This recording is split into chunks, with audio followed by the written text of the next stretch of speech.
আসহাবে কাহাফের কুকুর, পবিত্র কোরআন সূরা কাহাফ পড়ে দেখবেন ওই কুকুরটা যখন আসহাবে কাহাফের সঙ্গে জড়িত হয়ে গেছে আল্লাহর ওলির সঙ্গে, তো তাকে জালিম বাদশার ভয়ে পাহাড়ের গুহায় স্থান নিয়ে যাচ্ছিলেন ওরা, ওই কুকুরটাও তার সঙ্গে গেলেন। আর ওই কুকুরটার জিকির পবিত্র কোরআন পাকে আছে। কুকুরটা কিভাবে বসেছিলেন ওই পাহাড়ের গুহার মধ্যে, ওই কুকুরটা যখন ওদের সাথ ছড়ে না, ওরা পাথর দিয়ে ভাগাবার চেষ্টা করছিলেন। তাফসীরে বাগাইর মধ্যে কিতাব লেখা হয়েছে, যখন ওই কুকুরটাকে ভাগার চেষ্টা করলেন, কুকুরটা ভাগে না, তখন ওই কুকুরটা দুইটা ঠ্যাং উঠে আসমানের দিকে করলেন, তো জবান খুলে গেল, বলছে তোমরা কেন আমাকে পাথর মারতেছো? বলছে তুমি যদি আমাদের সঙ্গে থাকবে তো ভুকাভুকি করবেন, ওই জালিম বাস থেকে পতা চলে যাবে আমরা কোথায় ছুপিয়ে আছি।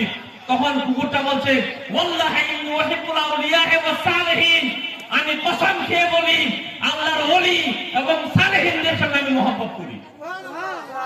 একটা কুকুর আল্লাহর ওলির সঙ্গে মহব্বত করে, সালেহিন ব্যক্তির সঙ্গে মহব্বত করে, আর যখন ওই কুকুরটা যখন ওলি আউলিয়ার সঙ্গে মহব্বত করে, তার বিনিময় কুত্তাটাকে একজন বেয়াদবে মুসা নবীর জামানে ছিলেন বাউরা ইহুদিদের লালচে পড়ে মুসা নবীর সাথে বেয়াদবি করতে গিয়ে, বদয়া করতে গিয়ে তার জবানকে বাহির করে দেওয়া হয়েছে।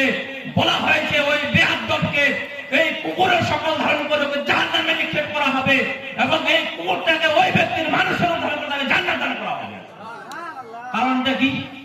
একটা কুকুর যে মানুষের রূপ নিয়ে জান্নাতে যাবে, কারণটা কি? আউলিয়া কেরামের সঙ্গী হওয়ার কারণ কি? আউলিয়া কেরামের সঙ্গে মহব্বতের বিনিময়। তো বিরাদার ইসলাম সত্যবাদীর সঙ্গে হয়ে যায়। আর যতগুলো ফেরকা আছে পৃথিবীর বুকে, তাদের মধ্যে কোনো ওলি নাই। কারণটা কি? আগে দেখবেন, কিন্তু তারিখ পড়বেন, তাফসীর পড়বেন, বনি ইসরাইল কওম ছিল হক পথে, ওই জামানার মুসা নবীর উম্মতগণ, তাদের মধ্যে ওলায়াতের মাকাম জারি ছিল।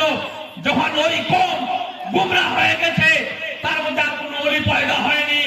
আজ অব্দি আউলিয়া কেরাম যে আছে আহলে সুন্নাত ওয়াল জামাতের মধ্যে আছে, অন্য ফেরকার মধ্যে নাই। কারণটা কি? যারা হক পথে আছে ওই জামাতে ওলিয়া উলিয়া থাকে। আর পবিত্র কোরআন পাকে বলা হয়েছে ওয়া ইউদলিল ফালান তাজিদ লাহু ওলিয়া মুরশিদা, যাকে আল্লাহ গোমরাহ করে তাদের কোনো ওলি এবং মুর্শিদ হয় না। যারা গোমরাহ পথে আছে, পথভ্রষ্ট হয়ে গেছে, তাদের কোনো ওলি এবং মুর্শিদ হয় না। যারা হক পথে থাকে তাদের জামাতেই ওলিয়া উলিয়া থাকবে, কিয়ামত পর্যন্ত ওলিয়া উলিয়া থাকবে। আর এই আউলিয়া কেরাম নবীর বংশধর থাকবে। পূর্বে কিয়ামত যে হযরত ইমাম মেহেদী আসবে, উনিও হবে নবীর বংশের মধ্যে আসবে। তো বিরাদার ইসলাম, বাতার উদ্দেশ্য এটাই, ইশারের সওয়াব আমরা করার জন্য এখানে উপস্থিত হয়েছি। আমাদের যে আমি যে হাদিসটা পেশ করেছিলাম, সিলায়ে রাহমি, বাপ মারা গেছে, ভাই ভাই যদি আমরা ঝগড়া করি, এটা সিলায়ে রাহমি হবে না, বা কষ্ট পাবে কবরে। আমাদেরকে সতর্কতা করতে হবে। ইউসুফ আলাইহিস সালাম যেমন নিজের ভাইদেরকে মাফ করেছেন, তেমনি আমাদের ভিতরে এরকম দিল নিয়ে আসতে হবে যেন আমরা যেন আমাদের ভাই ভিতরে ভুল করে আমের জন্য মাফ করি, তাদের জন্য দোয়া করি। এবং পবিত্র কোরআন পাকে হযরতে মুসা এবং হযরতে হারুন আলাইহিস সালাম দুই ভাই, হযরতে হারুন আলাইহিস সালাম বড়, মুসা নবী ছোট। মুসা আলাইহিস সালাম যখন কুহেতুর পাহাড়ে যায়, দায়িত্ব দিলেন হযরতে হারুন আলাইহিস সালামকে।